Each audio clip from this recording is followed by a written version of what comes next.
Sa wakas ay nakita na ni Ash at ng kanyang mga kaibigan ng Battle Pyramid at kumpiyansa si Ash na siya ay mananalo. Gayunpaman, nahulog sila sa isang butas at bumagsak sa isang sinaunang guho, kung saan ang mga dingding ay nababalutan ng mga sinaunang hieroglyph. Nakita ni Max ang isang pinagmumula ng liwanag sa unahan at pinuntahan ito ni Ash. Samantala, sinuri ng Team Rocket ang butas sa lupa na biglang lumaki dahil sa kanilang bigat, kaya nahulog din sila rito. Nakahanap si Ash ng estatwa ni Pikachu at kinuha ito sa kabila ng babala ni Max. Bilang resulta, naging dahilan ito upang magliwanag ng asul ang mga mata ng estatwa at ang isang kalapit na dingding na may kaparehong larawan ni Pikachu ay nagkislap din ng mga mata at nagsimulang umangat. Isang higanting bilog na bato ang nagsimulang humabol sa grupo. Nakasalubong nila ang isang explorer na tinawag silang mga mangmang na bata. Pinalabas nito ang isang Regirock upang sirain ang bato gamit ang focus punch. Pinasalamatan ni Ash ang lalaki sa pagliligtas ng kanilang buhay, ngunit sinigawan sila nito at nagpakilala bilang si Brandon. Idineklara ni Brandon na ipinagbabawal ang pagpasok sa mga guho, kaya ipinaliwanag ni May na nahulog lang sila doon at hinahanap nila ang daan palabas. Nang magtanong si Brock tungkol sa guho, ipinaliwanag ni Brandon na sinubukan ng sinaunang hari ng Pokelantes na pamunuan ang mundo sa pamamagitan ng pagkontrol kay Ho-Oh. Sinira ni Ho-Oh ang buong kaharian ng Pokelantes dahil sa masamang tangka ng hari. Bilang paghihiganti, ikinulong ng hari si Ho-Oh sa loob ng isang batong Pokeball at itinayo ang mismong puntod na kinatatayuan nila ngayon upang ikulong ang Rainbow Pokemon palayo sa mundo habang buhay. Narinig ng Team Rocket ang sinaunang kwento, kaya umalis sila upang hulihin si Ho-Oh para sa kanilang sarili. Nasabik si Ash dahil baka makita niya si Ho-Oh, ngunit ayaw ni Brandon na manatili pa ang mga mangmang na batang katulad nila doon. Nainis si Ash at sinabi na nanalo na siya ng 6 na Battle Frontier symbol at tumakbo palayo upang patunayan ang kanyang lakas sa pamamagitan ng pagtalo kay Ho-Oh.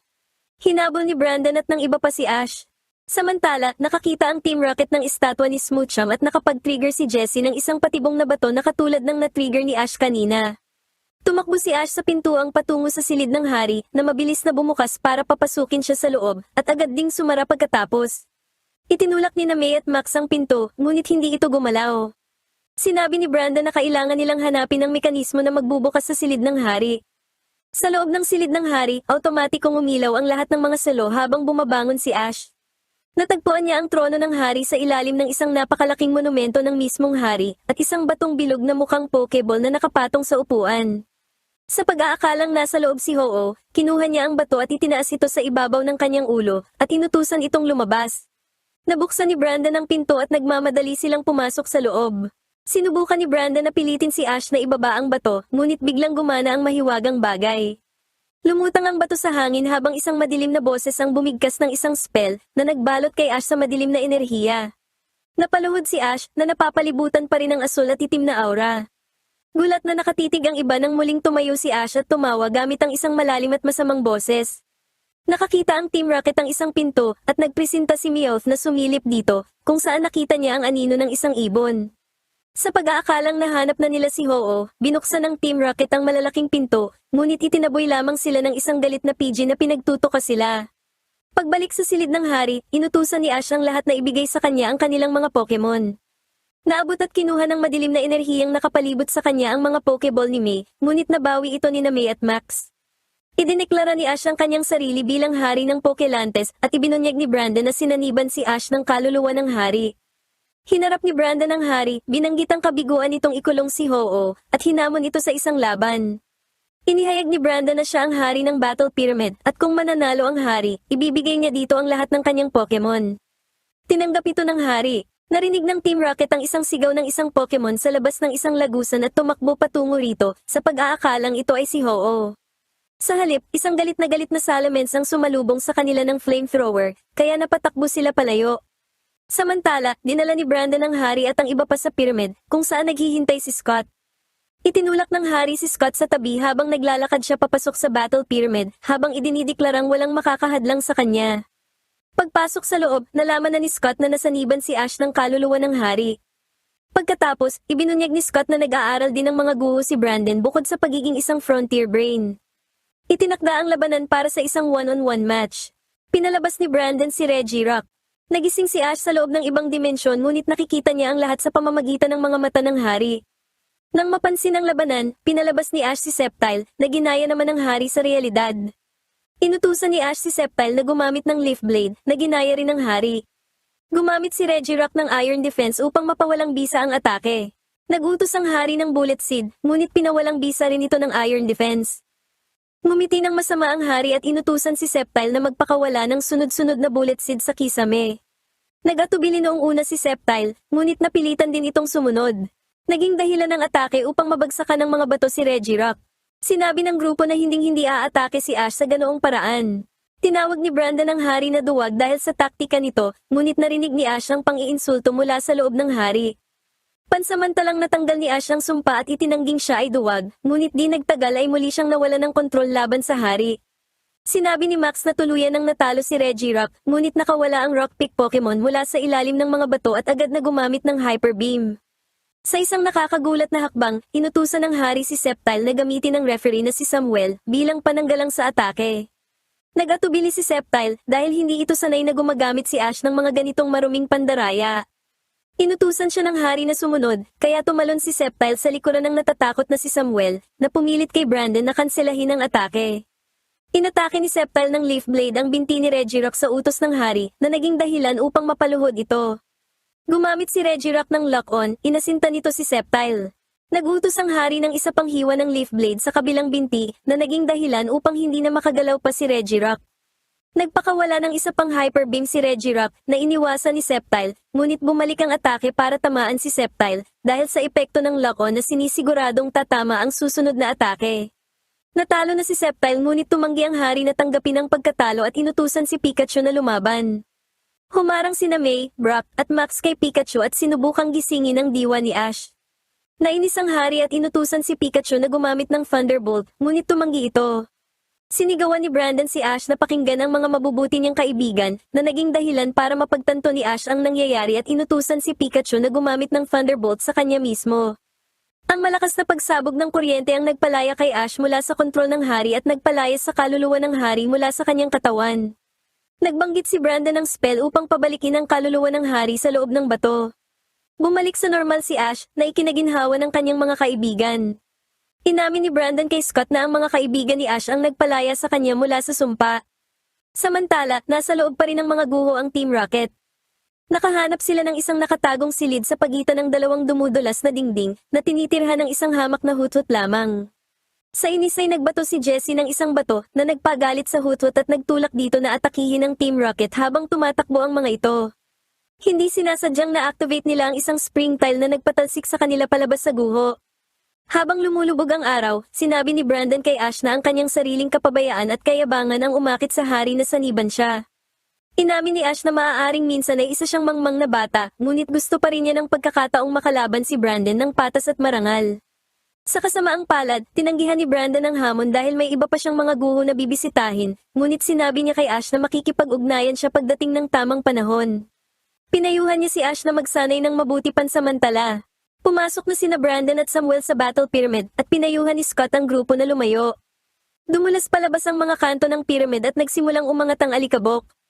Umangat sa langit ang napakalaking istruktura sa pamamagitan ng mga rotor na nagpapanatili rito sa himpapawid na nagbibigay daan kay Brandon upang lumipat sa susunod na lokasyon ng mga guho. Napansin ni May ang isang gintong ibon sa kalangitan at nasaksihan ng buong grupo ang totoong Ho-Oh na lumilipad sa di kalayuan. Naalala ni Ash na una niya itong nakita noong nagsisimula pa lamang siya sa kanyang paglalakbay. Ginamit niya ito bilang inspirasyon sa sarili upang magsanay para sa opisyal na labanan. Ngunit sa ngayon, papalapit na ang Kanto Grand Festival at hindi na makapaghintay si May na ilagay ang kanyang sarili sa pinakamatinding pagsubok. Naglalakbay sina Ash at ang kanyang mga kaibigan patungo sa Indigo Plateau para sa Kanto Grand Festival. Sa kalsada sa kanilang likuran, tinatawag ng isang lalaki ang isang grupo ng mga apom na tumatakbo dala ang kanyang pandilig at mga berry. Tumalo ng ilan sa mga apom sa ulo ng mga bida, kabilang ang isa na kumuha ng ribbon case ni May gamit ang buntot nito at isa pa na itinapon ng pandilig upang kunin ang sombrero ni Ash. Nagpunta sila sa isang farmhouse kung saan nagpakilala ang lalaki bilang si Taylor at binigyan si Ash at ang kanyang mga kaibigan ng mainit na inumin. Sinabi ni Taylor na nagtatanim siya ng mga berry at ginagawa itong mga pokeblock upang ibenta. Tinanong ni Ash ang lalaki tungkol sa mga apom at sinabi ni Taylor na bahagi sila ng isang grupo ng mga Pokemon na naninirahan sa kabundukan at kumakain lamang sa kanyang mga puno kapag sila ay nagugutom. Gayunpaman, nitong mga nakaraang araw ay kinukuha na nila ang lahat ng kanyang mga ani. Nagkwento siya tungkol sa isang manlalakbay na naligaw sa daan sa bundok at nakakita ng isang higanting halimaw. Hindi alam ni Taylor kung may kinalaman ng halimaw sa mga Pokemon na kumukuha ng kanyang mga berry, ngunit sumang-ayon silang lahat na umakyat sa bundok, tuklasin ang mga misteryo, at bawiin ang kanilang mga gamit. Samantala, nagsasagawa ng isang maliit na ritual sina Meowth at Wobbuffet habang ipinapakita ng 5 Apom ang kanilang mga ninakaw na gamit. Nakasuot si Meowth ng isang pares ng geta na gumagawa ng lumalagitik na tunog habang nakasuot naman ng pula at puting hakama si Wobbuffet. Nang bumukas ang malalaking kahoy na pinto, lumitaw ang anino ng halimaw at umungal, kaya nagkanya-kanyang takbo ang mga Apom sa takot. Hinila papasok sina Meowth at Wobbuffet at sumara ang mga pinto. Sa wakas ay nagpakita na sina Jessie at James na sinusuri ang mga gamit na nakuha nila mula sa mga Apom. Nakita ni James ang ribbon case ni May na inagaw ni Jessie at tuwang-tuwang ipinahayag na ito ang kanyang ticket sa Grand Festival.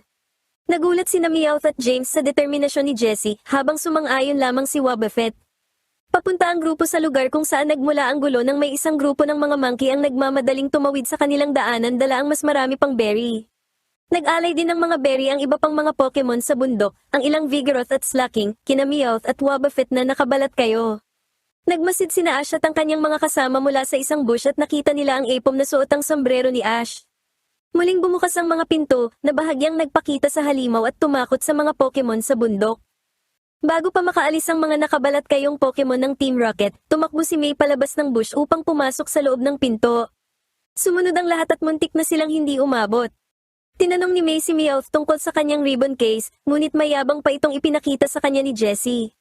Patuloy niyang inasar si May, sinasabing gagamitin niya ang mga ribbon nito upang manalo sa Grand Festival.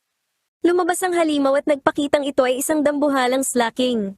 Natakot ang grupo sa kanilang nakita dahil nagdudulot ng pagyanig ang nilalang sa pamamagitan ng pagpadyak. Muling bumukas ang mga kahoy na pinto at sumilip ang mga Pokemon sa bundok. Humungal ang higanting Slaking at sinabi ni Meowth sa mga Pokemon na gusto ng hari na alisin nila ang mga bubuwit. Sumunod ang mga Pokemon, hinabol nila ang mga bida hanggang sa maabutan nila ang mga ito at pinalibutan. Inutusan ni Ash si Pikachu na bigyan ng babala ang mga Pokemon gamit ang isang Thunderbolt. Inimungkahi ni Taylor na maghiwalay sila, kaya bumaba siya sa daan kasama sina May at Max habang sina Ash, Brock, at Pikachu ay pumunta sa kabilang direksyon.